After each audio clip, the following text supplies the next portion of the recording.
एक बार फिर से आप सभी का स्वागत है मेरे प्यारे दोस्तों आपके अपने यूट्यूब चैनल पर। मेरे प्यारे दोस्त, अगर आप एमए फर्स्ट ईयर में हैं और आपने समाजशास्त्र ले रखा है तो इस वीडियो को पूरा देखिएगा, क्योंकि वीडियो में जो है काफ़ी ज़्यादा मज़ा आने वाला है और वीडियो आपके लिए काफ़ी ज़्यादा इंपॉर्टेंट भी होने वाला है। इंपॉर्टेंट इसलिए होने वाला है क्योंकि हम बात करने वाले हैं समाजशास्त्र के पेपर नंबर 4 के बारे में, जिसका नाम है मेरे प्यारे दोस्त इंडियन सोसाइटी एंड कल्चर। ठीक है, भारतीय समाज एवं संस्कृति पेपर नंबर 4 का नाम है। ठीक है, और आपका जो है मॉडल पेपर हमने तैयार करवा दिया था। देखते हैं कितने प्रश्न आए थे, कौन कौन से प्रश्न पूछे गए थे और आप उनको जानते थे या नहीं जानते थे। इन सारी चीज़ों की जानकारी हम यहाँ पे देखते हैं।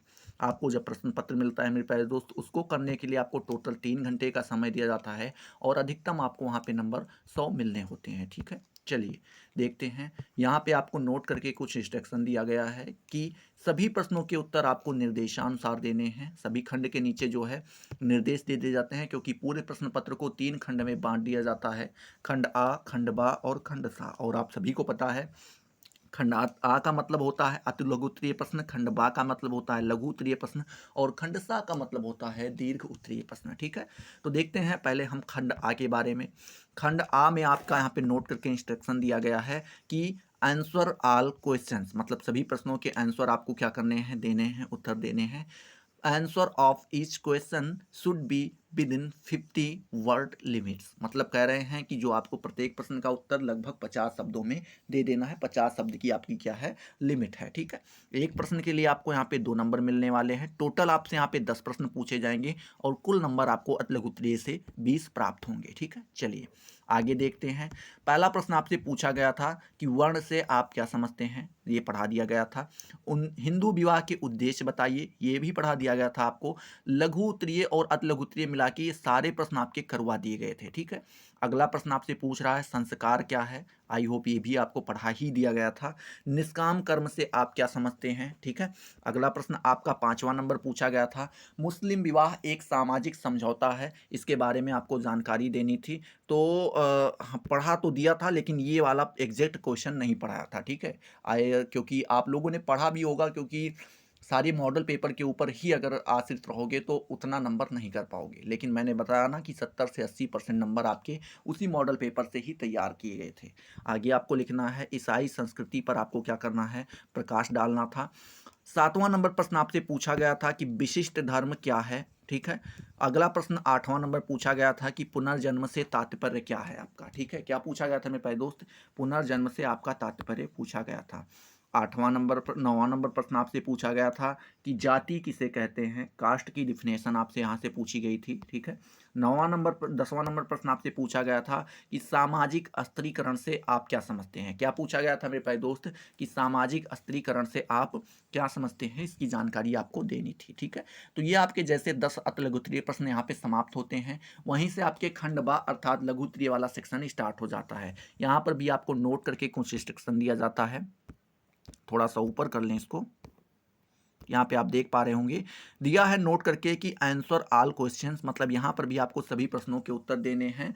The word limit of every answer shall be with in 200 words. ठीक है, मतलब यहाँ पे इनके कहने का यही मतलब है कि आपको जो वर्ड लिमिट है, शब्दों की अधिकतम शब्द जो है आपके यहाँ पे 200 दिए गए हैं कि आपको अधिकतम शब्द 200 में आपको यहाँ पे उत्तर दे देना रहेगा सभी प्रश्नों का। ठीक है, यहाँ पे एक प्रश्न के लिए आपको 10 नंबर दिए जाएंगे। टोटल आपसे 5 प्रश्न पूछे जाने वाले हैं और यहाँ पे आपको कुल मिला के 50 नंबर आपको मिलने वाला है। ठीक है, चलिए अगला प्रश्न आपसे दूसरा नंबर पूछा गया था कि धर्म की अवधारणा को स्पष्ट कीजिए, आधुनिक भारत में इसका महत्व क्या है। ये प्रश्न एग्जैक्ट ही पढ़ाया गया था। ठीक है, अगला प्रश्न आपसे पूछा गया था हिंदू विवाह एक धार्मिक संस्कार है, इस कथन की विवेचना कीजिए। ठीक है, अथवा करके उसी में पूछ लिया गया था, तो या तो आप वो करना था, ये तो फिर ये करना था।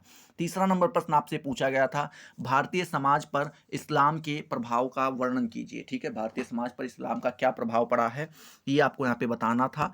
हिंदू और मुस्लिम विवाह में अंतर आपको स्पष्ट करना था, अथवा करके ये दूसरा प्रश्न पूछ लिया गया था। ठीक है, तो 3 में से चाहे वो आपको करना था, चाहे ये वाला आपको करना था।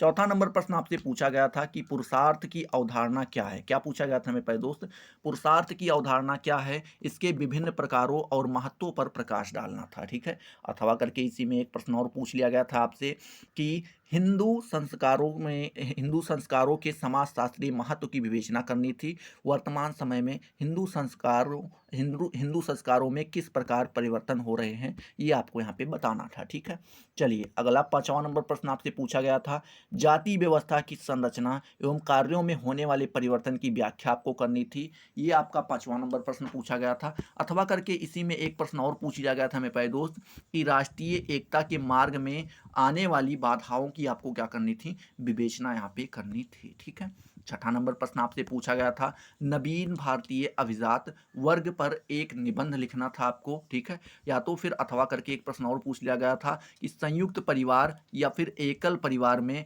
परिवर्तित संयुक्त परिवार एकल परिवार में परिवर्तित हो रहे हैं, व्याख्या कीजिए। ठीक है, ये आपको यहाँ पे बताना था। संयुक्त परिवार का मतलब हुआ जब भाई, 2-3 भाई और माता पिता और सभी लोग साथ में रहते हो तो वही आपका संयुक्त परिवार हो जाता है। और एकल परिवार का मतलब हुआ कोई एक आदमी है, उसकी एक बीवी है, 2 बच्चे हैं, बस इतना ही एक काफ़ी परिवार मतलब एकल परिवार हो जाता है, जैसे आप यहाँ पे देख पा रहे होंगे शहरों वगैरह में ज़्यादा देखने को मिलता है। ठीक है, चलिए आपका जैसे ही खंड बा मतलब लघु उत्तरीय वाला सेक्शन समाप्त होता है, वहीं से आपका खंड सा भी स्टार्ट हो जाता है। खंड सा का मतलब आपको पता है यहाँ पे कि इसका मतलब होता है दीर्घ उत्तरीय प्रश्न। यहाँ पर भी आपको नोट करके इंस्ट्रक्शन दिया गया है कि किन्हीं 2 प्रश्न के उत्तर आपको देने हैं और प्रत्येक प्रश्न का उत्तर लगभग 50 शब्दों में होना चाहिए, 500 शब्दों में होना चाहिए। ठीक है, चलिए इसमें देखते हैं कौन कौन सा प्रश्न पूछा गया था। 7वां नंबर प्रश्न आपसे पूछा गया था कि भारतवर्ष में दलित वर्ग की सामाजिक प्रतिस्थिति और उनकी समस्याओं पर प्रकाश डालना था। ठीक है, 8वां नंबर प्रश्न आपसे पूछा गया था, आधुनिक भारत में स्त्रियों एवं विवाहों पर सामाजिक विधानों के प्रभाव का वर्णन करना था। ठीक है, ये आपका 8वां नंबर प्रश्न था। 9वां नंबर प्रश्न आपसे पूछा गया था, हिंदू सामाजिक जीवन के संदर्भ में आश्रम व्यवस्था की विवेचना करनी थी। ठीक है, और 10वां नंबर प्रश्न आपसे पूछा गया था, कर्म के सिद्धांत को स्पष्ट करना था। क्या करना था आपको, कर्म के सिद्धांत को स्पष्ट करना था और भारतीय जीवन व्यवस्था में इसका महत्व आपको बताना था। ठीक है, चलिए 11वां नंबर प्रश्न और आखिरी नंबर प्रश्न आपसे पूछा गया था, संयुक्त परिवार क्या है, आपको यहाँ पे बताना था। भारत में संयुक्त परिवार के गुण एवं दोष की विवेचना करनी थी। गुण और दोष दोनों बताने थे यहाँ पे। तो यहाँ पे आपको केवल 2 ही प्रश्न करने थे दीर्घ उत्तरीय में, तो कोई ना कोई 2 तो आपको आता ही रहा होगा। ठीक है, चलिए आई होप ये सारी चीज़ें आपको क्लियर हुई होंगी। अगर क्लियर हुई तो फटाफट वीडियो को लाइक करो, अपने दोस्तों के साथ शेयर करो। अभी तक अगर आपने चैनल को सब्सक्राइब नहीं किया तो सब्सक्राइब करके बेल वाले आइकन को जरूर प्रेस कर दो, जिससे आपको सारी नोटिफिकेशन मिलती रहें और आप उनसे लगातार लाभान्वित होते रहें। तो चलिए अगले वीडियो में मिलते हैं नए जोश नए टॉपिक के साथ। तब तक के लिए जय हिंद, जय भारत।